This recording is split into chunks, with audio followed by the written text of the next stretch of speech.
Hello and welcome to another episode of Growing Up B2B. I'm your host, Ed Delia, second generation president of Delia Associates, the place where B2B brands go to grow. Today, we're joined by Andrew and James Baumgardner, brothers and second generation leaders of the Baumgardner Group, a dynamic organization built on nearly 40 years of family entrepreneurship. The story begins with their parents, both successful contractors in the booming Atlantic City construction scene of the 1980s. Their mother founded Guthrie Glass, named after her maiden name, and built a reputation for craftsmanship and grit, while their father ran his own general contracting firm. What started out as two family businesses has now evolved into a growing portfolio of trade companies under the Baumgardner Group umbrella, spanning glass, masonry, flooring, tile, and even disaster recovery. Together, Andrew and James are redefining what it means to truly run a family enterprise, honoring their parents' work ethic while building a modern, diversified, and relation-driven construction group for the next generation. Andrew, James, welcome to Growing Up B2B. Thank you. I appreciate it. We're glad to be here and excited to share a little bit of our story and looking forward to having this discussion for a little while now. Yeah, appreciate it. Thank you. Absolutely. Very interesting backstory, as we alluded to. But Andrew, let's start with you. Speaking of that rich backstory, take us back to the beginning. What was it like growing up around two parents and they both ran their own businesses? It was great. My parents were always present, and now that I'm a father, I'm understanding how difficult that must have been for them, and but they prioritized family, and I appreciated it then. I appreciate it even more now. But they were always at our games and events, and would be working later in the evenings after the kids went down. But they found a way. We've talked about being entrepreneurs, and I'd say it's more hours, but it's more flexible hours. Your mind's always on it, but you can still be somewhere for your kids or your family. And parents certainly did that. So that was appreciated. And then the other side of that is just growing up around two parents that are in the same business, in the same industry, and conversations that they were having at the dinner table on the way to football games or way home from soccer practice. There was a lot of business conversations that we were around, and they did a great job at involving us in those conversations. And we got a firsthand seat to a really good experience of just understand the terminology and how businesses work. And so it was great. It was great having two awesome parents that are from the business. Yeah. And just to that point about the dinner table conversations, that's something that, I think growing up, we took for granted or didn't realize that it was maybe unique. I think we got a lot of our business acumen just through osmosis of our parents and the things that they would talk about. And looking back now, I can appreciate the types of things, the types of questions, the types of stories, work stories they would tell, the types of questions they would ask us, pick our brains as kids, is how we would handle certain situations that they dealt with on a day-to-day basis and show how they dealt with it. It's definitely unique. We appreciate that now, but growing up, it was just a part of the everyday conversations we had. But that definitely helped us in our business acumen. It's something that's a recurring theme in the show, and I think it's something that is easily missed or overlooked, especially if you're not a multi-gen, which is how much you learn without realizing it just through observation.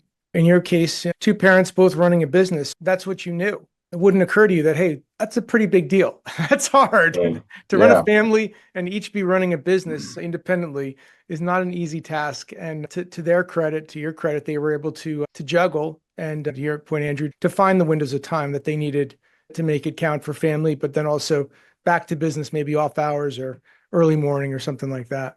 Yeah. And there's five of us kids. They had a lot to juggle between business and family. And yeah, I don't know how they did it. I've got two kids now and one on the way, and it's a struggle. Yeah. God bless them. They figured it out. They did great.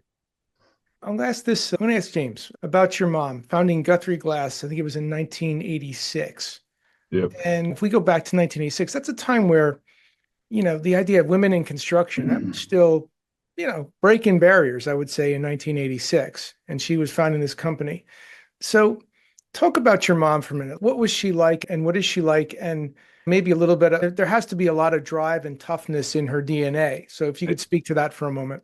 Yeah, absolutely. That's exactly what came to mind. First word that came to mind was tough. So yeah, my mom's grew up one of five kids of her own. She's got four siblings. There's two girls in there. They grew up in rural Indiana, and both of her parents were school teachers. And so in the summers, that her father would build a house or two with his kids, again, two of which are female. And so he didn't discriminate on who was helping out. So they grew up every summer once they got to, a certain age where they'd help building homes to supplement the two teacher income. She grew up from a young kid around construction, and her whole family on that side is full of entrepreneurs, and most of them are in things like construction, landscaping, other sort of dirty work, quote unquote, jobs.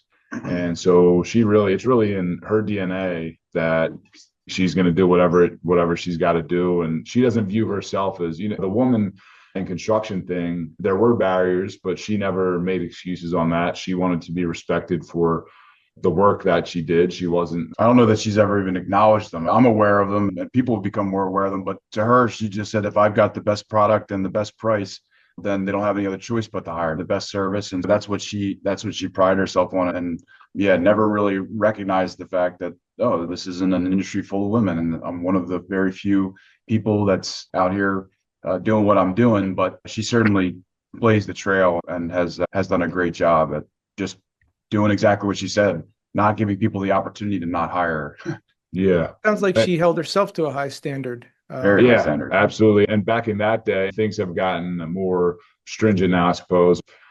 Back in that day, to be a woman-owned business, a lot of husbands would put it in their construction business in their wives' names in order to get participation or favorable bids from cities or whatever. And so she had to deal with that. Certainly people assumed, oh, where's your husband? People assumed that she wasn't the one running the show, but she certainly was. And people quickly realized that when she would go to job meetings, and she could run circles around them a lot of times. She definitely dealt with some of that stuff, never complained about it though. And and just seeing that, her kids seeing that, us seeing that, and her employees seeing that have really adopted that kind of that work ethic and that attitude that nothing's given to you, no obstacles are going to stop you. Yeah, we owe a lot to our mom. Yeah, she just at the house, she would always talk about her father wouldn't let him use the word can't. What do you mean you can't do it? So that was one of her rules in the house.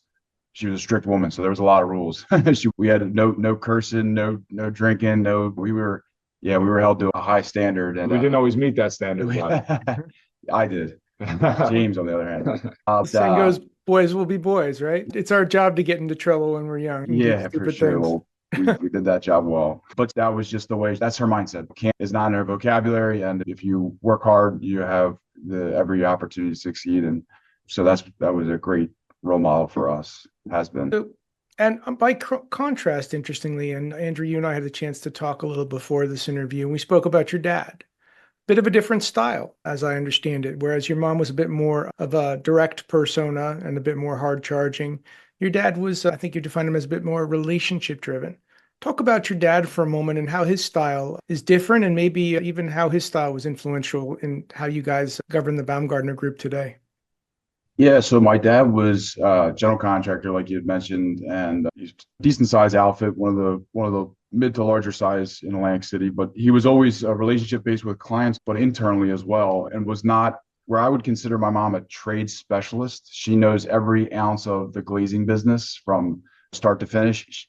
My dad is more of a generalist, and he likes surrounding himself with those expert type people, and he wants to manage them and build a team.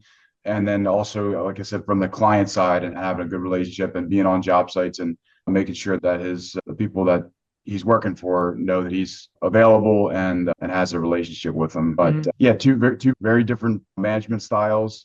As far as how it relates to us now, I'd like to say I'm the best of both worlds, but the reality of it is I'm still learning myself, and I've been doing this for over 10 years now, working with the family, and I'm still learning and growing. But I try to take slivers of things that each of them do that I've seen be successful. But the reality of it is that everybody has their own management and their own success style. I worked with a gentleman in New York who was a great leader but had his style. And that was for me in the disaster recovery and through my parents, and seeing all these different leaders that had their businesses, and everybody was very different. And at first I thought, I want to be like this person. I want to be like this person. And what you really have to do is figure out who you are, and then lean into that and have your own style. My parents have done their things, and they were super successful, and James and I are still figuring ourselves out, but we're building on that every day.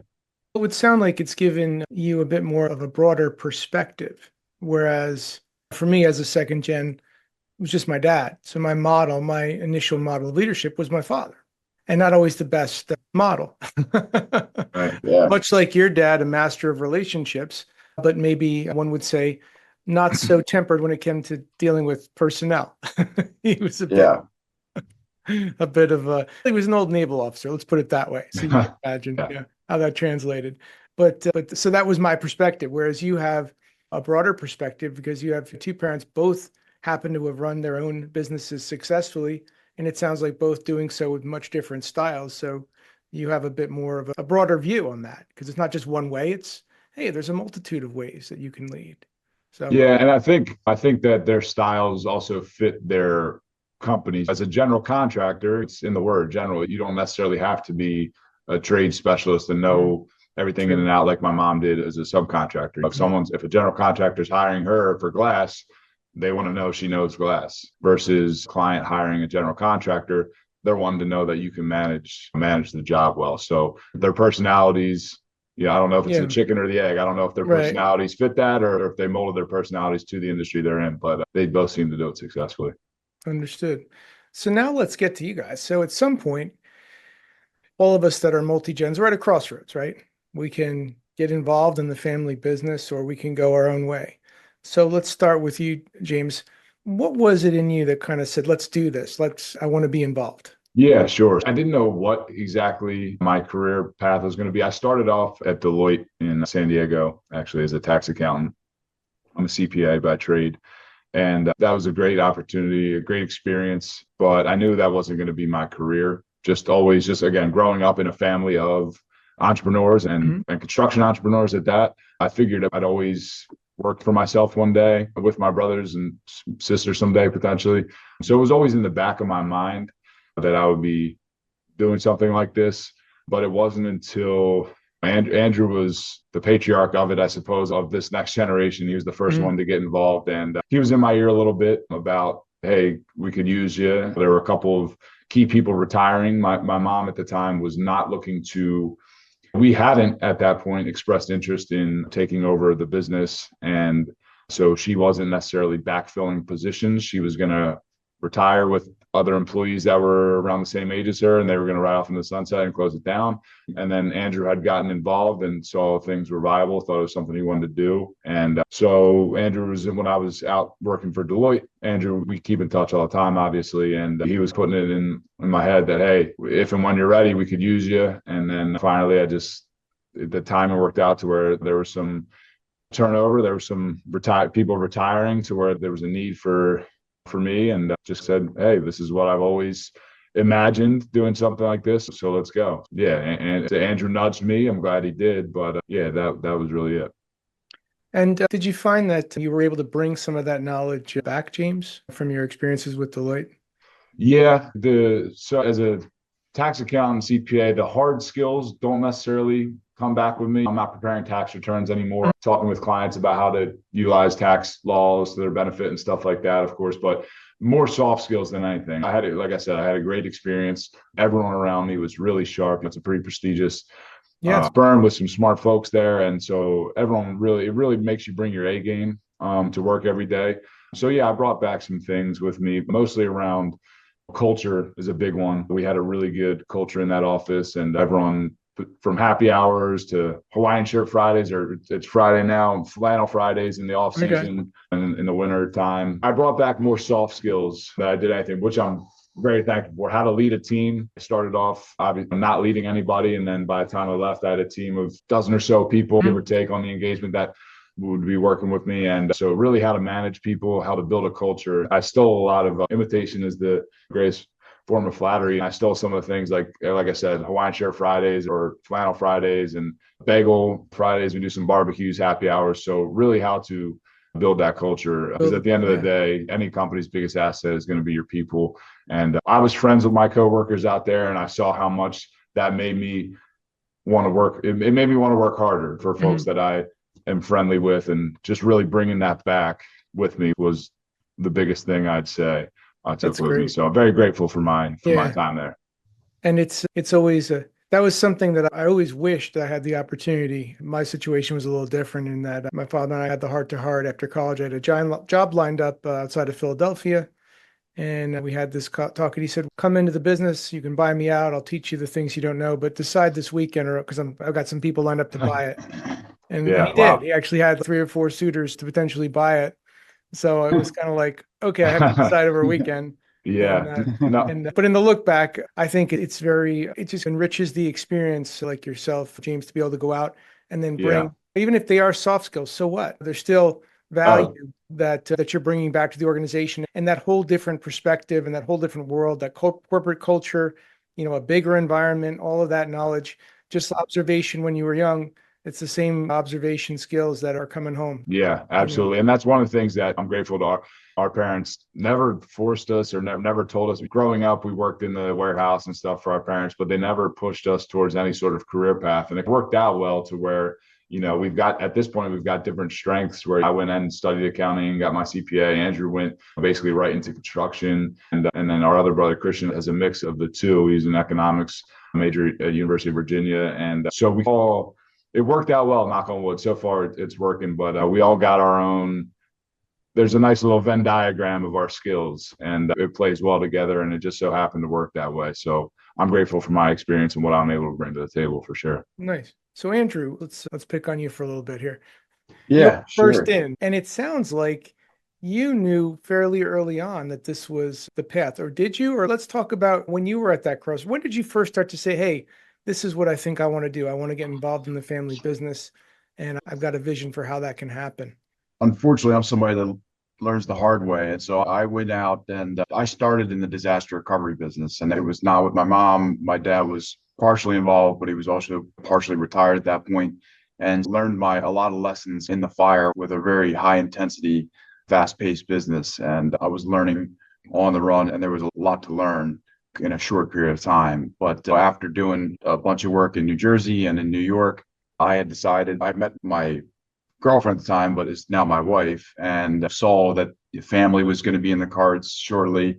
And the disaster recovery business is a traveling one. You've got to go where the work is. And was weighing my options of what do I do now? Like I said, I had learned a lot along the way. And I don't know how intentional it was at the time to start working with my mom, but she was at the cusp of closing the business down. She had attempted to sell it. She had gotten an evaluation done, and they basically said, "Look, Lynn, you've got an aging workforce here. It's really the businesses. You have the relationships, you have the knowledge, and Mm, there wasn't a ton of value there, market value for it." And I came in because she needed help, and she was down to, I think it was her last PM, Katie, who's still with us, thankfully. And it was her and Katie, and they had some work, and so I jumped in to help out. And it wasn't very long before I said, "Hey, this is really my mom." I remember recognizing how impressed I was with my mom and what she's been able to accomplish and build and the reputation that she has. And that was an attractive thing to say, "Hey, we could keep this legacy going." And it was not long after. I might have spent a year there before James decided to come back and join. But mm. yeah, that was really the draw, the attraction. Yeah, the attraction to it was just seeing what my mother was able to accomplish and build, and why not keep it going? Yeah. Yeah. Sometimes, I don't know if you guys felt this way, but I certainly did. It's hard to see it go. It becomes whether it should or not. And a lot of people have told me, that I really need to learn to create some emotional separation between myself and my business. After 30 years, I can honestly say I haven't quite figured that out, Yeah. but Well, yeah. I it's mean, hard. yeah. To that point, you spend more time oftentimes with your coworkers than you do your family. So Yeah. it's one of, if not the biggest pieces of your life, and especially if you're the one, at the helm. It's yeah. I'm 6 years in, and I already feel that connection, and it's hard to. This is the single biggest Yeah. thing I think about on a daily basis. I don't have a family yet, but I'm sure that'll change. But yeah, it's hard to separate for sure. Absolutely. So I want to definitely touch on something because I think this is really interesting what you're doing as part of now the Baumgardner Group, which is essentially what was Guthrie Glass is now part of Baumgardner Group, along with several other entities, and essentially identifying maybe businesses that have some great people but are predominantly owner dependent organizations or small organizations that much to your mom's experience may have limited resale value once they're valued. It sounds like you guys are building a knack for identifying those businesses and bringing them under the Baumgardner Group. Can you talk about a little bit about how that model came together and that approach? Andrew, maybe we could start with you. Yeah, sure. It came about somewhat organically. It wasn't a light bulb that necessarily went off. It was just seeing the experiences that my father had with his small business that did well on a year-to-year basis, that had long-standing clients and relationships. And when he went to sell it, same type of thing. Hey, George, this business, you are the business is you, and there's really not a whole lot of market value. And so he ultimately ended up closing his business down when he got to retirement age. He's always dabbled in real estate, so that's kept him busy. But we've seen that time and time again. There's a couple of companies that come to the top of mind that just didn't have kids in the business, and there's not a ton of resale value, and the owners got tired of taking the risk on putting it all out there and their time and efforts. After seeing that with my father, seeing the direction that my mother was headed with her business. And then we also had an aunt and uncle in the flooring and tile business. And so first with my mother, me working there, my aunt and uncle, he came to us and said, hey, are you guys looking to do something similar here with our business? Because we're going to be wrapping this thing up here right around the COVID era. And so we were able to work out a deal with them and keep all their employees working, which was important for them and important to us. Keep servicing the clients that they've serviced for 30 years and introduce that service to clients that Guthrie had that my aunt and uncle hadn't. BFC was the name of their business. Yeah. So again, just an organic thing that had happened. I'd almost organic. Certainly, I'd almost argue accidental as well. But we didn't have this plan per se prior to having the conversation with our aunt and uncle, who Andrew mentioned. COVID, it was a good time for them. My Uncle John and my Aunt Bernadette, they spent a ton of time in Florida, and things were slow with COVID, and it was a good time for them to exit the business. And so we said, all right, let's see what we can do. Like Andrew said, it gave them peace of mind that their employees, right? You got people that you're providing a living for, and that's hard how are you going to shut down a business and people go looking for jobs? We put a business model together and we're able to make something happen, but that went well. And then we stumbled upon this business model a little bit. Yeah.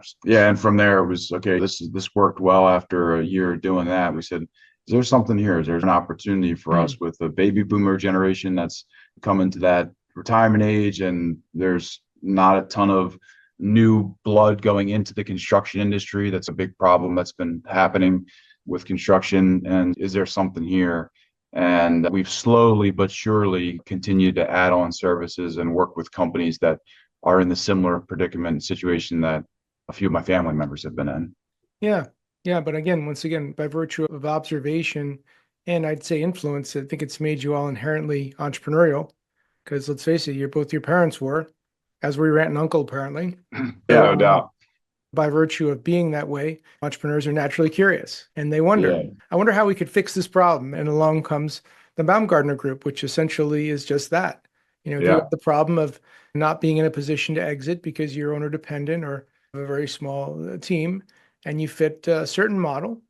We'd love to talk to you. Maybe not all, but some. Yeah. There's a lot of conversations that happen that don't go anywhere. Yeah. And that's fine with us. We're not out there backed by private equity that has a mandate to grow by X%. For us, it's what makes sense and what fits in. Yeah, and how to service our existing clients best, right? Same general contractors we work for on glass. We started doing flooring and tile and countertops, and then we added masonry to it. So we're really our value proposition is to our clients saying, hey, you're dealing with, as a general contractor, you're managing dozens of scopes, dozens of subcontractors at a time. So if we can package 3, 4, 5 different things, you're dealing with one person or one group of people. That's where we have been able to get our message across to clients. Yeah. I would have to think even on individualized projects or engagements, there's probably a healthy cross-sell too. Whereas not only rolling up to the GCs, but also somebody that's working in glass has a flooring or tile need. Okay, you've got a resource for that. So there's a cross-sell opportunity as well. That being said, so now that you've started to roll up a few companies now under the Baumgardner Group, if you could share for a minute, what do you look for? What looks like, hey, that's a good acquisition opportunity, and maybe on the backside, what do you stay away from? I'd say one of the first things is somebody's got to have a great reputation. They've got to be known as somebody who's a straight shooter and has a long history of relationships and being successful on projects and being a real partner to our clients. And even if it's not our clients, their clients, but we look for people. We're a union company. We're based out of South Jersey. A lot of our work's in Philadelphia and South Jersey. Being a union company is an important part of it. And ideally, they've got a decent sized staff that is also going to be sticking around. When I first got into business, I'll speak for myself. I underestimated the importance of people. And it was a short period after being in business, I realized that's everything. Everything that we do is people dependent, and it goes to our reputation, our success on projects, profitability. It's all really just, do you have the right people in the right seats, and are they competent and representing you well? So if we can find a company that has those few things, we're open to a conversation. And then I'd say one of the last pieces of it, the owner's got to be realistic. If somebody's thinks that their business, and a lot of people do have grandiose valuations in their head of how much money they make, and they multiply it by some, at the end of the day, there's not a huge barrier of entry in these businesses. And we've had an acquisition where you buy it and all of a sudden a key employee goes and he starts his own thing for very little. And so what did we buy? So it's really asset-based valuations. And if somebody can get, and I've said this to plenty of owners previously, if you can get more money, that's what I want you to do. I don't want anybody to feel like they are doing us a favor, I want everyone to maximize their value with their business. And so we encourage people to, if you can go out on the free market, I don't want it just to be a one-party negotiation. I want you to get other offers. And so you can see what the real value of your business is. And if I can't offer you the most or the most attractive, because somebody might offer more, but not hit some of the metrics that are important to them. And so that's having a realistic owner value is important as well. And that's especially when it is a closely held business or a privately held business, there's a lot of emotional equity tied up in that business too. And sometimes it's hard to separate. And even when you see a valuation, that's a number. Really, the valuation is what the street will do. Yeah. Somebody will actually pay for the enterprise and the assets of the enterprise, which may not always be that number that an accountant worked up on a page. Yeah, especially in this business, we have to bid every job, right? So it's not like we're signing a 5-year contract where you get X dollars per year doing something. So if we're buying a business and the owner is leaving and, okay, we got no backlog now, you're the one who's been estimating all these jobs and landing these jobs one by one. And now you're out the door. Unfortunately, as my mom was seeing in her valuations when she was looking to do a similar thing, it's the nature of the business we're in. It's a bid. You got to land every job, and you're not signing long-term contracts. So there's unfortunately not much inherent value in the business. Yeah.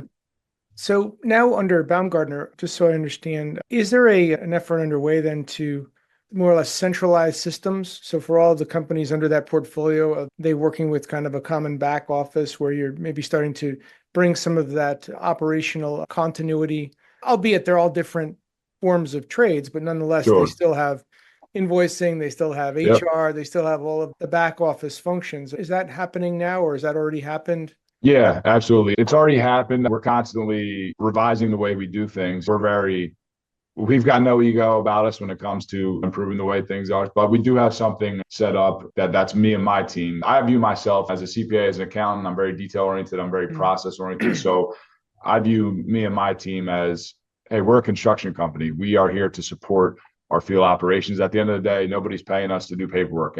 They're paying us to build buildings. The things we have centralized are everyone's under one roof here, and we share a warehouse and vehicles. So there's deliveries we're on the same job site or a close job site across glass and masonry, let's say. We schedule deliveries with that in mind. We have on my end, on the accounting side of things, for example, it wouldn't make sense to have each company has its own payroll person. Each company has its own payroll. So we centralize those things where we've got one payroll specialist who does payroll for the different divisions, one accounts receivable person who does AR across the board. So like you mentioned, each trade, you're not going to have someone that is a specialist in glass that can also do a masonry takeoff, a masonry estimate. That's just not, if you can find someone that does that, then that person's incredible. But yeah, exactly. Unicorns. When it comes to the specific trade stuff, that being said, they all communicate daily with one another. Just we're all in the same building. So everyone's friends with one another, friendly with one another. And certainly our superintendents on the job sites will coordinate the trades more closely than an independent company would. But the estimating and project managing is pretty separate, again, because it's very trade specific. But we try to do our purchase orders and our accounts receivable and our processes. We try our best to streamline those and make them consistent across the board. And then again, the specific insurance person, there's one person that deals with that. There's one person that deals with all these things. It's just create a little bit of economies of scale that way. Nice. And then it would seem that the individual entities still go to market as their current trade name. They've not rolled up into Baumgardner, or is there a plan in place to ultimately roll them up into one?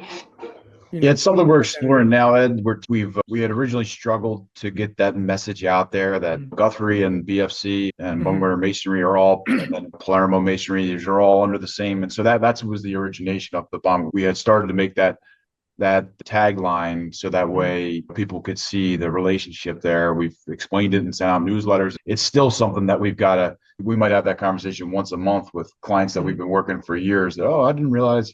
But more recently, Ed, we brought a gentleman on who has a long history of construction experience, and he was a VP of one of the Philadelphia companies for 20 plus years and has got relationships all over South Jersey and Philadelphia.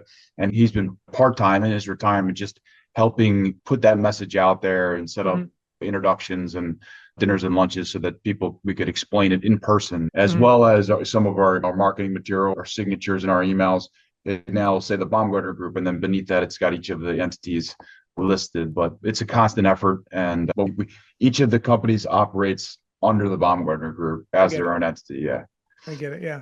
And as that evolves, I can think of at least one firm that might be able to help you a little bit. Yeah. But putting that aside, there's another question, because we've not talked much about Christian, your other brother in the business.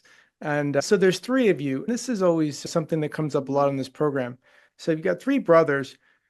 When conflict, or when there's not a seeing of alignment on an issue, how do you guys work through that? If you're not on the same page on an issue, or if an issue comes up and there's different opinions, how do the three of you work through some of the issues where you don't always align so well?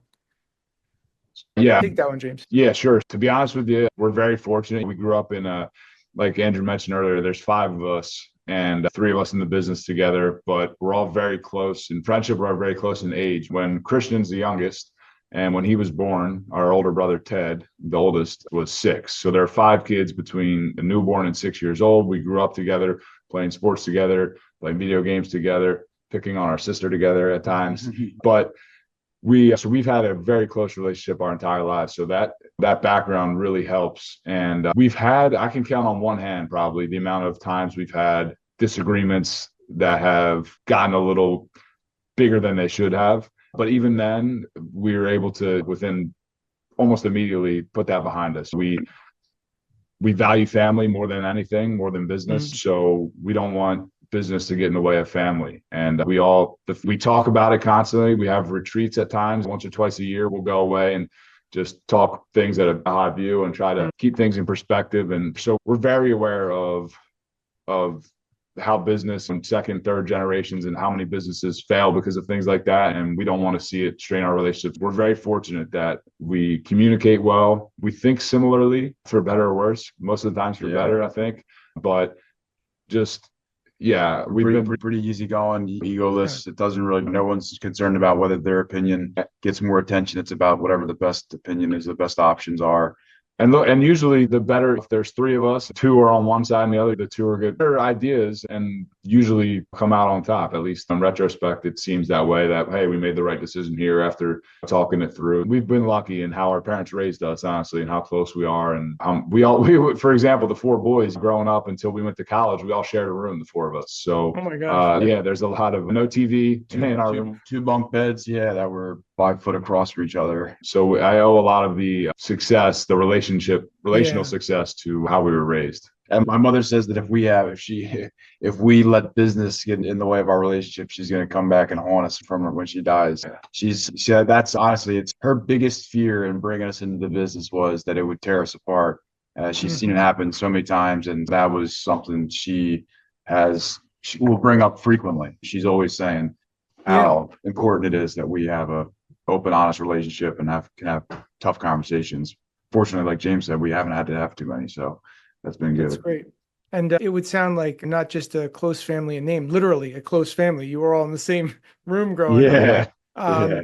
which would imply that also knowing when and how to compromise was also in your DNA, because For sure. not everyone can have exactly what they want. There's other siblings, and you got to learn to share. Yeah. No That might doubt. be sharing of toys when you're little, but it translates now into older.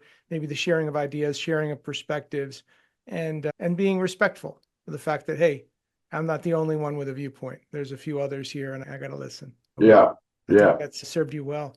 You're also, and Andrew, I'll ask you about this. I guess if we were to chart back to the origins of what's now Baumgardner Group, it would go back to, I guess, 86, which would imply that 2026 is a milestone. You're hitting 40 years, essentially.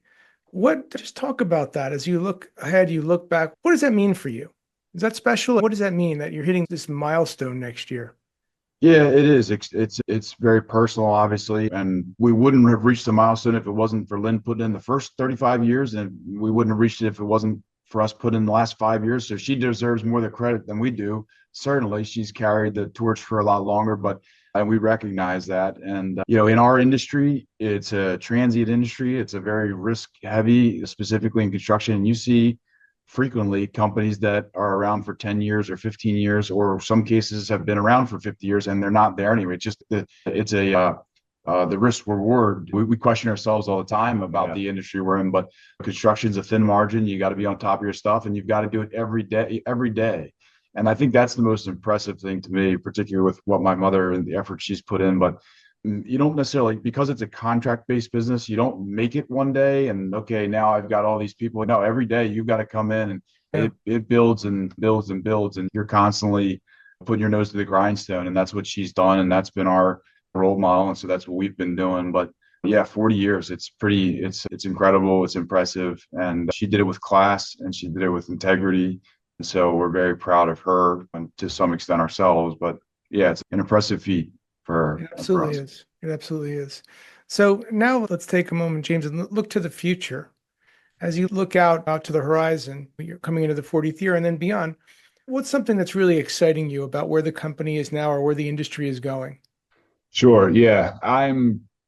Like I mentioned, I could talk construction to the layperson, but I am not a construction specialist by any means. I'm a CPA and I know my role in that in the company. And what I'm most excited about and most proud of is the ability to provide a living for a lot of people. We take that very seriously. If we can, let's say there's 200 people that rely on our leadership to put food on their family's table. That's what drives me. If I fail on my own, it's one thing. I'm not worried about myself, but if I fail for 200 people that rely on us, that's another thing. So what excites me most about the future isn't the construction as much as it is the ability to impact our communities. If we could if we could take what our parents have built and grow that and be a pillar in the business community, in our local communities, and just be good role models that provide a living for more and more people and a good place to work with a good culture. We both said it before, but it's all about the people you have. And we wouldn't be here without the countless employees over the years that have contributed to the success. Yeah, like I said, what excites me most is just the ability to hopefully positively impact our employees, our clients. If we can build a job on time, under budget, that's where I find my fulfillment is in serving others, and take that very personally and very seriously. Awesome. Awesome. Said. So last question, Andrew, if somebody listening wanted to learn more about you guys or more about what you have going on at the Baumgardner Group, what's the best way for them to connect? You can send me an email at andrew@guthrieglass.com, Guthrie Glass. My cell phone number is 609-287-2707. But I'm here for whether it's you're looking for services that we provide or collaboration on business projects. We're always open and love talking to different people. We also have a website and a LinkedIn. If you wanted to look up the Baumgardner Group, you can should be able to find us pretty easily. But yeah, that's my cell phone number. And James, Yeah, my cell is 609-287-1280. So same thing. We're available. We love having conversations. So. And for any of our listeners that are maybe nearing that point of looking for an exit and happen to be in one of the trades, perhaps a conversation would be in order there too. Would you say, guys? Yeah, Absolutely. for sure. Absolutely. Awesome. Yeah. Thank Okay. you. Excellent. Well, Andrew, James, this has been great. Thanks so much, guys. Thanks for really your honesty, your passion comes through and through. And it's clear that you're looking to evolve the business, but also very much staying true to your roots every step of the way. And your story is really a master class for our listeners in what it means to be family, what it means to transition, and what it means to grow. And ultimately, you're charting the path for that next generation of successful business leaders in the trades. Again, we've been speaking with Andrew and James Baumgardner of the Baumgardner Group, and I'm your host, Ed Delia, and this has been another episode of Growing Up B2B. Thanks so much for joining us, and we'll see you next time. James, Andrew, thanks for being with us today. Thank you, Ed. Appreciate it. It's been great. All right. All right. Take care.